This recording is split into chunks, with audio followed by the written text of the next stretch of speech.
Welcome back once again, dear students. Now, in the first video, we understand what is the summary and about the author. Now, in this video, I am going to explain your chapter. So, I hope that everybody have kept their books in front of you. Chapter number 3, The Fun They Had by Isaac Asimov. So students, on this page of chapter 3, first page you will see on of chapter 3, there are some situations in front of you, and among all these 6 situations there is a school. Okay, so let us see, and I just want to see your responses. What is your response? आप लोग अपने अपने response लिखोगे, ठीक है ना? इस video के बाद आप लोग ग्रुप में या फिर कमेंट बॉक्स में you all will write your responses. At least one students will write their one response about one situation. Okay, so let us create the situations. First situation, actually situations are given in the book. First situation: at what time do you go to your school? Do you like going to school? Why or why not? Means किस समय आप लोग अपने school को जाते हो, time क्या होती है आपकी स्कूल जाने की, एंड आपको स्कूल जाना पसंद है. Do you like to going school? क्यों, क्यों नहीं? अगर नहीं जाना पसंद है then why not. You will write your answers. Second situation: what would happen if the teachers were replaced by computers? अब सपोज दैट ये जो कोविड-19 चल रहा है, इसकी वजह से you all are staying your home and your teachers are not exactly in front of you. You are studying with the help of your computers, with the help of your mobile phones, with the help of your iPhones. Then suppose that in coming year such kinds of the situations happens with you, in front of you, कि आपको कोई teacher न पढ़ाएं और आपके teachers की जगह पर computers आ जाएं, रोबोट्स आ जाएं. Then what will happen? Next situation: how long does it take you to reach your school? Do you enjoy the journey? मतलब आप लोग जब स्कूल जाते हो घर से, तो क्या आप लोगों को स्कूल की जर्नी अच्छी लगती है? और लगती है तो क्यों लगती है, और कैसे आप लोग स्कूल जाना पसंद करते हो? घर से आपके स्कूल की दूरियां कितनी हैं, कितने दिन में पहुंचते हो? ठीक है.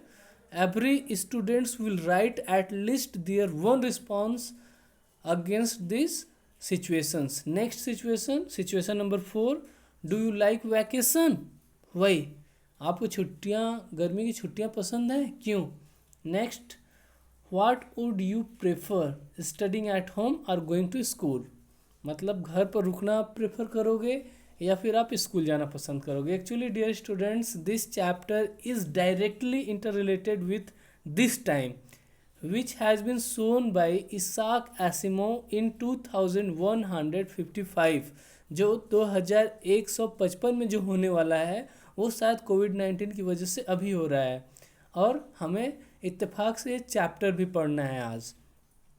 Next situation, that is last situation: how many hours do you work on a computer in your school? Would you like to work longer? आप कितने समय तक अपने कंप्यूटर पर काम कर सकते हो? क्या आप अपने कंप्यूटर बहुत लंबे समय तक काम कर सकते हो? Okay, so I hope that you all will give your responses. Okay, now let us move towards the explanation. Here you can see the two classes. One class is a virtual class and one class is the direct class. In direct class your teacher is teaching inside the classroom, and in a virtual class students are being taught here by their computers by scrolling the mouse. Now let us read. आप लोग अपने books में देखो page number 14. Now read this story by Isaac Asimov about the school experience of two children living in 2155. Two children. What are the name of those two children? Tommy and Margie. Tommy is a student of 13 year and Margie is a student of 11 year.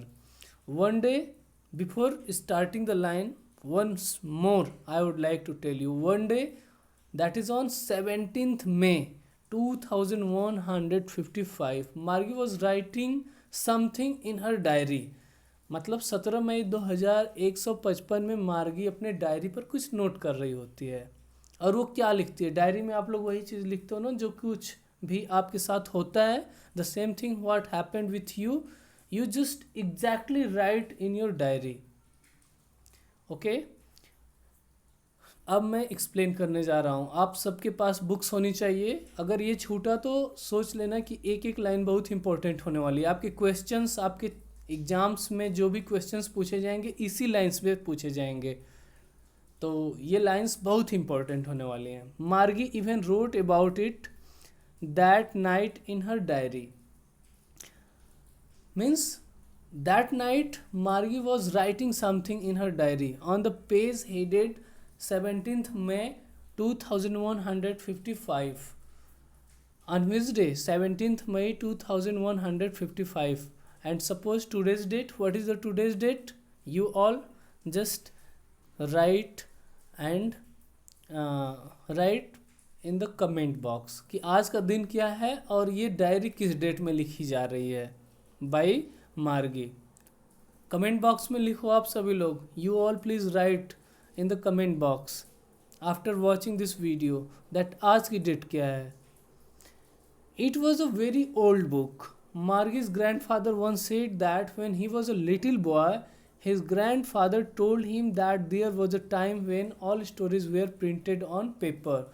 Means the grandfather of Margie told her that once when they were a child, they used to go to the school, they used to study their books and which was printed on the page. Now move next page. You can see in the next page a photograph is given inside the book at the corner of this page. Here a student whose name is Tommy is studying something, and you can see the color of this book is yellow. जैसे कोई भी books पुरानी हो जाती हैं तो एकदम पीले पन्ने हो जाते हैं ना उसके। एंड बिहाइंड हिम मार्गी is looking at that book. Let us come on the line. They turn the pages which were yellow and crinkly. Crinkly means जब किताबें सिकुड़ करके पुरानी सी हो जाती हैं, that is known as a crinkly. उन्होंने पेज को, जो बुक्स वो पाए थे उस पेज को उसने पलटा, which were yellow and crinkly, जिसके पेज जो है you can see in the book कि पेज जो है उनके पीले हैं, ठीक है, और क्रिंकल है, मुड़े हुए हैं. And it was awfully funny to read words that stood still instead of moving the way they were supposed to on a screen, you know. Means the age in which the picture is shown of two students, that is Margie and Tommy. ये book में जो दिखाए गए हैं दोनों बच्चे, ये 2155 year के हैं, मतलब उस ईयर के हैं, उस सन के हैं, 2155, 22वीं शताब्दी के ये स्टूडेंट्स हैं. और वो लोग पूरी तरह से अमेज्ड हैं, दे आर शॉक्ड, कि वो लोग ये जान करके कि पहले के आदमी क्या किताबों से पढ़ते थे, जबकि वो क्या करते थे कि स्क्रॉल करके माउस से पढ़ते थे. ठीक है. It had the same words on it that it had when they read it the first time. Gee said Tommy what a waste. पीछे से जो मार्गी है देख रही है, और उसके मार्गी के इस शार्ट फॉर्म में उसको गी लिखा गया है, ठीक है ना, बुक में. तो गी कह रही है टॉमी से, व्हाट अ वेस्ट, ये कितना समय का वेस्ट होता रहा होगा ना. When you are through with the book, जब आप बुक्स को पढ़ रहे होंगे तो बुक से बहुत समय वेस्ट होता होगा. You just through it away I guess. मैं ऐसा अनुमान लगाती हूँ कि तुम इस बुक्स को फेंक दोगे. Our television screen must had a million books on it and it is good for plenty more. I would not throw it away. फिर मार्गी कहती है कि हमारे टेलीविज़न स्क्रीन पर तो बहुत सारे, कई लाखों किताबें पड़ी हुई हैं, बहुत सारे प्लेंटी मात्रा में एफ्लुएंट हैं। I would not throw it away, इसलिए मैं इसको नहीं फेंकूंगी। Okay, now next line, you all can read by yourself also. She said, where did you find it? Means after looking at the book which is taken in the hand of Tommy, Margie asked him that where did you find this book? तुमने इस book को कहाँ से पाया? Now Tommy is answering, replying, in my house. He pointed without looking because he was busy reading in the attic. Attic is just kind a storeroom. Inside are at the corner of the ladders. जैसे कि attic क्या होता है, attic एक store room की तरह होता है जहाँ पर वेस्ट मटेरियल्स को रखा जाता है। और ये एटिक जो है सीढ़ियों के नीचे कोने में बनाया गया था उसके घर में, मार्गी के। तो वो बता रहा है, when Margie is asking that from where did you find this book, he is replying her that I found this in my house. And वो पॉइंट कर रहा है, अब बस अपने बुक्स को पढ़ने में, उस बुक्स को पढ़ने में जो पाया है वो उस अजीब सी उसके लिए बुक्स है, उसको बहुत ही ध्यान से पढ़ाई कर रहा होता है और अपने अंगुलियों से वो इंडिकेट करता है एटिक की तरफ, मतलब सीढ़ियों के नीचे वाला जो भाग होता है जो वेस्ट मटेरियल रखने के लिए स्टोर रूम बनाया गया है, वहाँ से वो पाया हुआ होता है और वहाँ पर वो उसको पॉइंट करता है। What is it about school? Means first line मार्गी पूछती है ये किसके बारे में है, तो वो बताता है कि स्कूल के बारे में। Now Margie was scornful, school, what is there to write about school? I hate school. The mechanical teacher had been giving her test after test in geography and she had been doing worse and worse until her mother had shaken her hand sorrowfully and sent for the county inspector. Now students, this paragraph, Margie was scornful to county inspector, is going to be very important for you all, for the perspective, for the point of view of your question and answer. Suppose that जब आप exam में बैठ रहे होंगे तो इस passage से आपका एक क्वेश्चन 100% आएगा, मैं आपको पहले से ही बता दे रहा हूँ, so you can note down. ये मार्गी वॉज स्कॉर्नफुल, स्कूल मतलब मार्गी बहुत ही अपसेट थी स्कूल को लेकर के। वो कह रही स्कूल के बारे में है ये, what is there to write about school, इसमें क्या लिखा है स्कूल के बारे में? आई हेट स्कूल, मैं स्कूल को हेट करती हूँ। अब स्टूडेंट्स क्वेश्चन ये पुटअप होगा आपसे कि why did Margie hate the school, Margie school को हेट क्यों करती थी? So your answer is also given. The mechanical teacher had been giving her test after test in geography. Mechanical teacher मतलब रोबोट हो सकता है या फिर जो टीचर हो जो मैकेनिक्स जानता है, उसको अपने सब्जेक्ट के बारे में नॉलेज नहीं होता है, लेकिन बस उसको सब्जेक्ट मैटर उसके माइंड में फिट कर दिया जाता है और कंप्यूटर उसको दिखाता रहता है। तो वो स्कूल को इसलिए हेट करती है क्योंकि जो मैकेनिकल टीचर है उसका, वो टीचर सामान्य से हम लोगों जैसे नहीं होते थे उस समय, नहीं होंगे फ्यूचर में।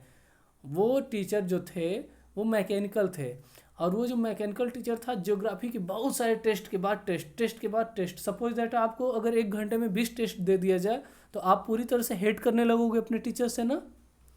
तो उसलिए वो अपने टीचर से हेट कर रही थी, स्कूल से हेट कर रही थी। आई हेट स्कूल, क्यों? क्योंकि उसका जो मैकेनिकल टीचर था उसको ज्योग्राफी के टेस्ट 1 by 1 करके बहुत सारे टेस्ट दिए जा रहा था और जब तक उसका वो मूड ठीक ना होता, उसकी माँ वो वहाँ पर आई और आ करके उसके लिए एक काउंटी इंस्पेक्टर को भेजा। Do you know what is the county inspector?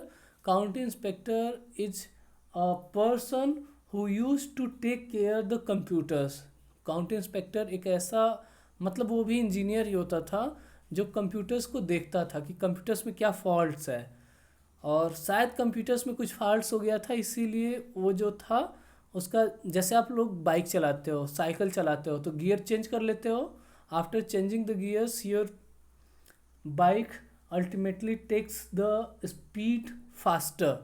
उसी तरह से शायद उसकी कंप्यूटर में कुछ प्रॉब्लम हो गया था जिसकी वजह से उसका जो मैकेनिक्स था जल्दी जल्दी उसको बहुत सारे क्वेश्चंस या टेस्ट दे रहे थे। Next line, he was a round little man with a red face and a whole box of tools with dials and wires.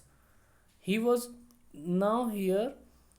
You can see in this picture that in front of Margie there are the two persons. One person is the robot who is a mechanical teacher, वो mechanical teacher है, and another person is the county inspector. You can see, you can watch the mouth and his personality, and his personality is narrated through these lines. He was round little man, वो शायद थोड़ा सा गोलाकार जैसा गोल नुमा आदमी था, with red face, और उसका जो चेहरा था वो लाल था. And whole box of tools. At that time he had the entire tools inside the box. उसके बॉक्स में बहुत सारे टूल्स थे, मतलब डायल्स थे, वायर्स थे. He smiled at her and give her an apple. मतलब जब उसने मार्गी को देखा तो मार्गी को देख करके मुस्कुराया और उसको एक एप्पल दिया. Then took the teacher apart. फिर उसके बाद टीचर्स को दूर किया. टीचर कौन है? रोबोट है. हम लोगों के जैसे टीचर नहीं है, ठीक है ना. बहुत ही फनी है ना. This is a very funny because the same thing is going to be happen with you also in coming days. ऐसा ही शायद आप लोगों के साथ भी होने वाला है, या फिर आप लोगों के जो जनरेशन्स आएंगे उनके साथ भी ऐसा ही होने वाला है.